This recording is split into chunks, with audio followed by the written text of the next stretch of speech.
Et ce possible allègement des mesures est lié aussi au taux de vaccination qui ne cesse de grimper, près de 80% de primo-vaccinés dans le Rhône. Et cette question qui se pose aujourd'hui, quel avenir pour les vaccinodromes? Le gouvernement a annoncé leur fermeture progressive à partir de l'automne. Dans plusieurs villes de France, ils ont même déjà fermé. Mais dans la métropole de Lyon, le Groupama Stadium ou encore le Palais des Sports de Gerland restent ouverts malgré tout. Pas de fermeture pour le moment. Les explications de Mélanie Ferreira et Hugo Frances.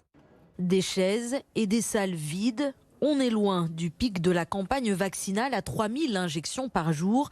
Aujourd'hui, 700 seulement.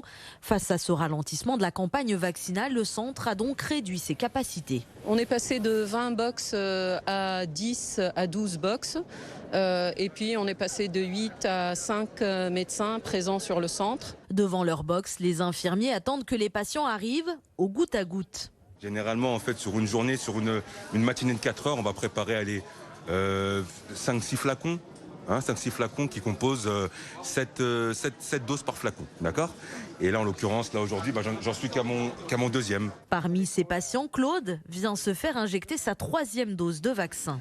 Allez, ce sera la dernière dose. Il faut espérer. Comme lui, les plus de 65 ans qui viennent faire leur rappel représentent aujourd'hui 20% des vaccinations quotidiennes à Gerland. Mais la proportion devrait encore augmenter.